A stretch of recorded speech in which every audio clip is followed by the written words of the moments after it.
The wonderful country of Denmark is home to some of my favorite cities in Europe, some very wholesome people, and an often overlooked collection of amusement parks and roller coasters. Until this year, it seemed like a lot of coaster enthusiasts would skip over Denmark in favor of these other European countries like Germany, Spain, and the Netherlands. But with the addition of Phoenix at Sommerland, Denmark's new tallest and fastest roller coaster, the country has gotten a lot more recognition in the coaster community. It's for that reason that I was inspired to add Denmark to our 7-week trip to Europe this past summer, and I'm so glad I was able to make a visit. I very enjoyed all of the Danish parks I visited and especially enjoyed the roller coasters these parks had to offer. So let's waste no more time and count down Denmark's top 15 best roller coasters. We'll start things off with number 15, Thor's Hammer at Djurs Sommerland. This Gerstlauer bobsled coaster is one of the best wild mice out there. Sure, it has some of your classic hairpin turns, but it also adds in some tight helixes, quick transitions, and bunny hills. It's a unique layout with beautiful presentation and is a solid supporting attraction for Djurs Sommerland. Number 14, Orkanen at Sommerland.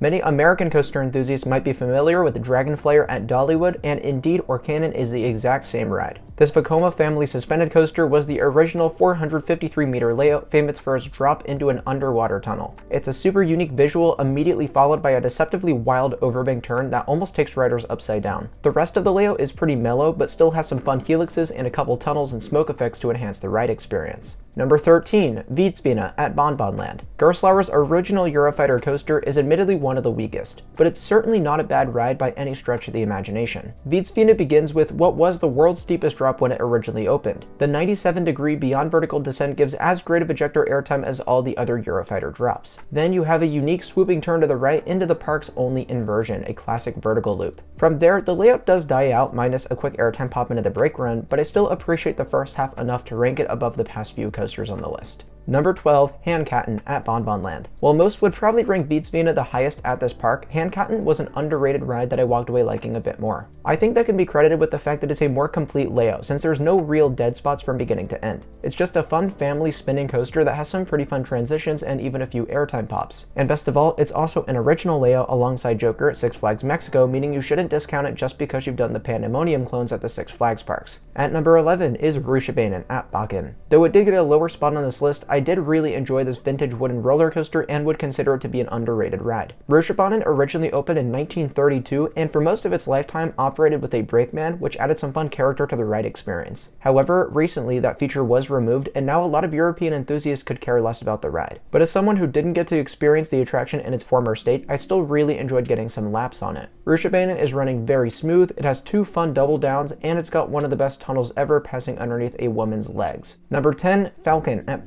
Sommerland. American manufacturer S&S only ever built a handful of wooden roller coasters, and of them all, Falcon was the first and still only one I've ever been on. Now I understand why there weren't more, since this ride is rough and not as good as comparable wooden coasters from other manufacturers like Gravity Group. But where it lacks in smoothness, it does have better forces than say Rutschebanen at Bakken. I found that Falcon had a sensational first drop and lots of other solid airtime moments. My main gripe with it was just that the low to the ground turns and helixes tracked really poorly in my opinion. If the park could find a way to smoothen that out and maybe swap out the trains with something more modern, this could be a genuinely fantastic family thrill wooden roller coaster. Number 9, Dæmonen at Tivoli Gardens. The smallest ground-up floorless coaster B&M ever built is located in this little city park known as Tivoli Gardens. Now, when I visited the park, I only got one ride on Dæmonen and I wasn't very impressed. But the more time that has passed, the more I have started to appreciate this coaster. And I think part of that has to do with the fact that the park really squeezed Dæmonen in to fit in with its surroundings. It's amazing that a park with so many rides and attractions that takes up just a city block fit in a full-size B&M coaster. Though I say that, it doesn't rank as high as other floorless coasters would because it's a very short ride and it does meander in some spots. But I did really enjoy the sequence of elements that is the drop into the 3 consecutive inversions, a vertical loop, Immelman, and 0G roll. Other than these few strong elements, I didn't exactly care for this ride, but if I return to Tivoli Gardens, I'd gladly give it some more laps. Number 8, Mine Train Ulven at Bakken. One of the most underrated roller coasters in Europe, Mine Train Ulven is more than just a family coaster. While most of the layout is tucked away by trees, the few elements visible from the main pathway look pretty tame. But looks can be deceiving, and this coaster has some wicked forces for only standing 60 feet tall. You've got several moments of airtime, sustained lateral forces, exceptional pacing, and near-miss landscaping with some tunnels. Overall, I do wish it were a bit longer, but force-wise, it's a shocking ride that you cannot miss when visiting Bakken. Number 7, Draukong at Djurs Sommerland. Here's a ride that I feel bad I couldn't place higher because I thought it was fantastic. Definitely a little shaky around the edges, which was odd for such a new attraction, but otherwise, Draukong is a perfect family coaster. This is one of your rare intimate family inverts that actually pulls some shocking positive forces. Don't be surprised if you gray out a little on this ride. In addition, the elements are really fluid with great transitions, a few near-miss elements, and a well-balanced layout. Not to mention, there's a little surprise at the beginning, including a launch straight out of the station that I had no idea about before visiting the park. This is the first of 3 great intimates from Djurs Sommerland to make the list. Number 6, Rutschebanen at Tivoli Gardens. Yes, this ride has the exact same name as the classic coaster at Bakken, and yes, it's a whole heck of a lot better. Where the other Rutschebanen eliminated its brakeman feature, Tivoli Gardens has kept theirs in its original state since it opened in 1914. Yes, 1914. That was a very long time ago, actually making this one of the oldest continuously operating roller coasters in the world, and even still, it is super smooth.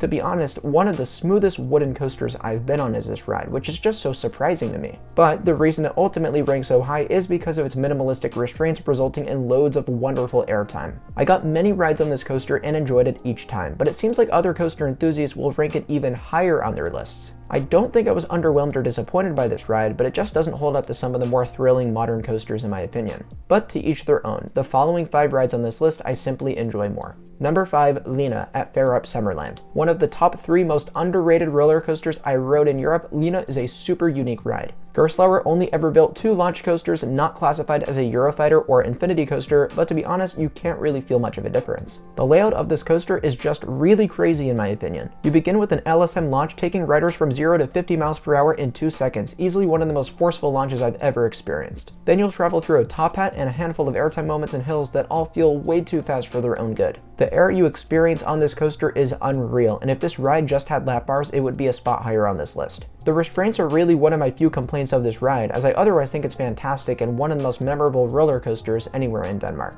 Number 4, Uvalen at Djurs Sommerland. The Intamin family multi-launch coaster is a guilty pleasure of mine, and there is no better example out there than Uvalen. While no exact height has been released, it's not very tall, and that's something the ride actually uses to its advantage. Uvalen blazes through its turns and rapid-fire transitions, particularly once you've cleared the second launch. It is a shockingly crazy ride that's well-themed, smooth, and extremely re-rideable. Overall, an absolute win for this park and a very underrated launch coaster. Number 3, Phoenix at Farup Sommerland. The newest big roller coaster in Denmark opening in 2022 is the ride that got a lot of coaster fans traveling to the country last year. And I can safely say from experience that that's for good reason, as Phoenix is just a pure fun coaster. Vekoma is a manufacturer that has made some major improvements over the past few years, and that really shows with rides like this. Phoenix has one of the most varied layouts on a ride of this size that you could possibly imagine. It's got loads of airtime, it's got some snappy transitions, it's got hang time, it's got a good first drop, and it's glossy smooth. If there is one thing that caught me off guard, it's that Phoenix isn't really intense at all. I think a lot of people expected it to feel like Lek Coaster in Poland, which is another Vekoma coaster that is similar to this one. But from what I've heard, Farup Sommerland intentionally wanted to crank things down a notch so that Phoenix could appeal to a wider range of guests, and I think that was definitely best for the park. It's a coaster that ultimately proves that a ride doesn't need to rip your face off and be the most intense thing in the world to be a fun experience. A visit to Farup Sommerland is well worth it just for this attraction. Number 2, Piraten at Djurs Sommerland.